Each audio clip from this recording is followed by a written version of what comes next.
नमस्कार। मैं रवीश कुमार सभी पेंशन धारकों का स्वागत है एक बार फिर से। दोस्तों, इस वक्त के कर्मचारी भविष्य निधि संगठन को लेकर सुप्रीम कोर्ट का बड़ा फैसला आया है। जी हां दोस्तों, अगर आप पीपीएस के 95 के पेंशन धारक हैं तो आप सभी के लिए सुप्रीम कोर्ट की ओर से बड़ा फैसला निकलकर सामने आ चुका है। सुप्रीम कोर्ट ने कहा है कि 11 साल में नहीं हुआ बदलाव, अब 4 महीने में फैसला लेने का निर्देश। जी हां दोस्तों, जो बदलाव आपके लिए 11 साल के अंदर नहीं हुआ है तो अब उसे 4 महीने के अंदर फैसला लिया जाएगा। इसको लेकर सुप्रीम कोर्ट ने यहां पर आदेश जारी कर दिया है। तो इसके बारे में दोस्तों आज इस वीडियो के अंदर संपूर्ण रूप से जो जानकारी है वो आप सभी को दी जाएगी। और इसी के साथ यहां पर हम बात करने वाले हैं अगली बड़ी खबर के बारे में।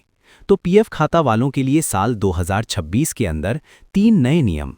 जी हां दोस्तों, न्यू रूल्स यहां पर कर्मचारी भविष्य निधि संगठन को लेकर बड़ी खबर निकलकर आ चुकी है।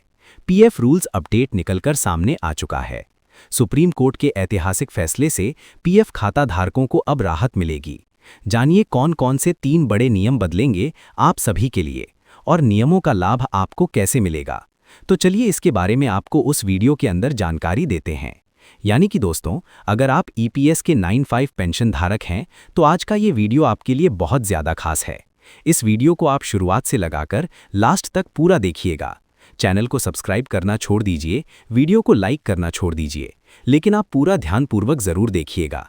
तभी दोस्तों आप सभी को जो है सही, सटीक और तथ्यों पर आधारित जो भी खबर है उसका पता चलेगा। तो चलिए सबसे पहली बड़ी खबर की ओर चलते हैं। ईपीएफओ की 15 ईयर की सैलरी लिमिट बढ़ाने पर विचार करे सरकार। सुप्रीम कोर्ट ने कहा कि 11 साल से नहीं हुआ बदलाव, 4 महीने में फैसला लेने का दे डाला है निर्देश। तो आखिरकार सुप्रीम कोर्ट ने केंद्र सरकार को एम्प्लॉयज़ प्रोविडेंट फंड ऑर्गेनाइजेशन की सैलरी लिमिट यानी कि वेज सेलिंग बढ़ाने पर विचार करने का निर्देश दिया।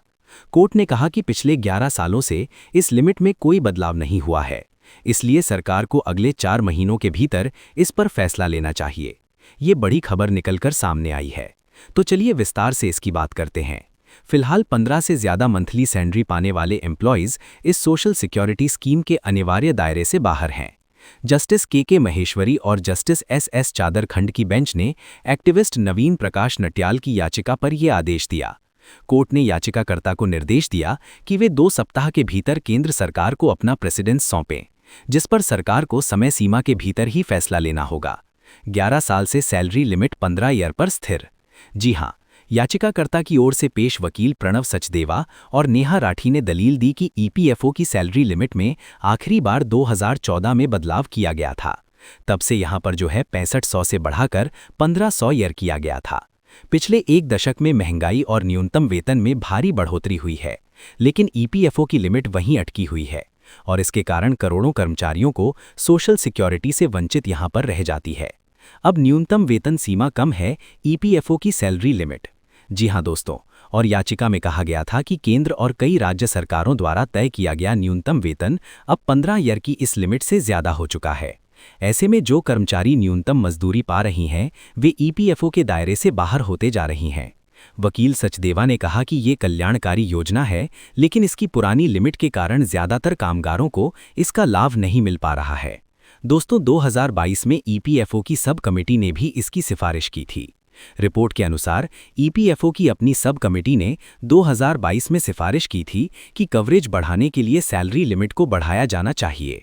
जुलाई 2022 में सेंट्रल बोर्ड ऑफ ट्रस्टी यानी कि सीबीटी ने भी इस प्रस्ताव को मंजूरी दे दी थी। याचिका में आरोप लगाया गया कि बोर्ड की मंजूरी के बाद केंद्र सरकार ने अब तक इसे कोई अंतिम फैसला इस पर नहीं दिया है। जी हां, याचिका में एक स्टैटिकल एनालिसिस का हवाला देते हुए कहा गया था कि 70 सालों से सैलरी लिमिट का रिवीजन किस तय फॉर्मूले के आधार पर नहीं हो रहा है। शुरुआती 30 साल की बात करें तो ये स्कीम सभी को साथ लेकर चलने वाली थी। इसका दायरा इतना बड़ा था कि इसमें लगभग हर छोटे बड़े कर्मचारियों को शामिल किया जाता और उन्हें फ़ायदा मिलता था। पिछले 3 दशक की बात करें तो अब ये योजना कई कर्मचारियों को बाहर करने वाली बन गई है। सैलरी लिमिट कम होने की वजह से लोग इसके दायरे से बाहर होते जा रहे हैं। और पैरामीटर्स की अनदेखी को लेकर बात की जाए तो रिवीजन के वक्त रिटेल महंगाई या कंज्यूमर प्राइस इंडेक्स सीपीआई, प्रति व्यक्ति आय और महंगाई दर जैसे मानकों को अब जो है नज़रअंदाज किया गया है। तो अब क्या होगा बदलाव का असर?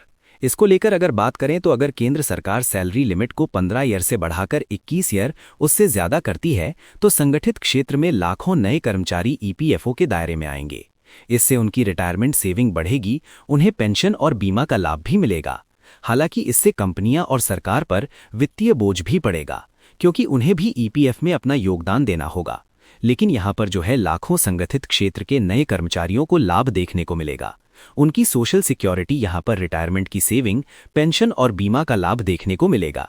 इसी के साथ बात करते हैं अगली बड़ी खबर को लेकर। तो पीएफ खाता वालों के लिए साल 2026 के अंदर 3 अहम नियम, नए रूल्स कर्मचारी भविष्य निधि संगठन की ओर से जारी, और कर्मचारी के अधिकारों से जुड़े कुछ नियमों में बड़ा बदलाव देखने को मिलेगा। इस फैसले का असर लाखों नौकरी पेशा कर्मचारियों और रिटायर्ड पेंशनर्स पर जो है वो पड़ने वाला है। अब सुप्रीम कोर्ट का फैसला क्यों माना जा रहा है ऐतिहासिक, इसको लेकर बात करें तो पिछले कई वर्षों से कर्मचारी ये शिकायत कर रहे थे कि पीएफ और पेंशन से जुड़े नियम अलग अलग व्याख्याता के कारण इन्हें पूरा लाभ नहीं मिल पा रहा है। सुप्रीम कोर्ट ने इस मामले में कर्मचारियों के हित को प्राथमिकता देते हुए स्पष्ट निर्देश दिए, जिसमें 2026 के अंदर पीएफ सिस्टम ज्यादा पारदर्शी और कर्मचारी हितैषी बनने की यहां पर जो है आप सभी के लिए उम्मीद जताई जा रही है। अब पहला बड़ा बदलाव, ज्यादा वेतन पर पीएफ योगदान का विकल्प। जी हां दोस्तों, सुप्रीम कोर्ट के फैसले के बाद ये स्पष्ट हो गया कि पात्र कर्मचारी अपने वास्तविक यानी कि हायर वेतन के आधार पर पीएफ में योगदान का विकल्प चुन सकते हैं। पहले कई मामलों में कर्मचारियों को केवल सीमित बेसिक सैलरी पर पीएफ का योगदान देने की अनुमति थी, जिससे भविष्य में पेंशन कम बनती थी। 2026 में ये नियम कर्मचारियों के लिए बड़ा फायदा जो है वो साबित हो सकता है, बड़ा फायदा जो है वो बन सकता है। अब यहां पर बात करते हैं दूसरा बदलाव, पेंशन गणना में आएगी पारदर्शिता, जो दूसरा नियम है। बात करते हैं बदलाव, तो नए नियमों के तहत पेंशन की गणना में वेतन और योगदान का सही और स्पष्ट फॉर्मूला लागू किए जाने की दिशा जो है वो तय की जाएगी। इससे उन कर्मचारियों को राहत मिलेगी जिनकी पेंशन पहले नियमों के कारण कम बन रही थी। 2026 में ऐसे ईपीएफओ सिस्टम ज्यादा निष्पक्ष होने की भी यहां पर जो है आप सभी के लिए उम्मीद जताई जा रही है। तीसरे बदलाव को लेकर बात करें तो कर्मचारियों के अधिकार होंगे ज्यादा मजबूत। जी हां दोस्तों, सुप्रीम कोर्ट के फैसले ने यह साफ किया है कि पीएफ और पेंशन से जुड़े मामलों में कर्मचारियों के अधिकारों की अनदेखी नहीं की जा सकती है। समय पर विकल्प देने, सही जानकारी उपलब्ध करवाने और रिकॉर्ड पारदर्शिता रखने की जिम्मेदारी अब संस्थानों और ईपीएफओ दोनों पर है, और वो ज्यादा मजबूत होगी। 2026 में पीएफ खाता धारकों को क्या क्या फायदा मिलेगा, इसको लेकर बात करें तो इन बदलाव से पीएफ खाता धारकों की रिटायरमेंट सेविंग और मासिक पेंशन दोनों पर सकारात्मक असर जो है पड़ सकता है। जिन कर्मचारियों की सैलरी ज्यादा है उन्हें भविष्य में बेहतर पेंशन मिलने की भी संभावना यहां से बढ़ेगी। वहीं पुराने विवादों में भी अब जो है और भी ज्यादा स्पष्टता आने वाली है। वहीं क्या सभी पीएफ खाता धारकों पर तुरंत ये नियम जो है वो लागू होंगे, तो ये समझना जरूरी है कि सुप्रीम कोर्ट के फैसले के बाद नियमों का व्यावहारिक क्रियान्वयन सरकारी नोटिफिकेशन और ईपीएफओ दिशा निर्देश के जरिए ही किया जाएगा। 2026 में चरण तरीके से नियमों को सही लागू करने की संभावना की जा रही है। इन बदलावों को लागू करने की जिम्मेदारी ईपीएफओ और श्रम मंत्रालय के पास होगी। सुप्रीम कोर्ट के निर्देश के अनुसार नए सर्कुलर और प्रोसेस जारी किए जाएंगे, ताकि कर्मचारियों को सही मायने में इसका लाभ देखने को मिल सके। अब दोस्तों, कर्मचारियों और पेंशनर्स को ये सलाह दी जा रही है कि वे अपने पीएफ रिकॉर्ड, वेतन विवरण और पेंशन से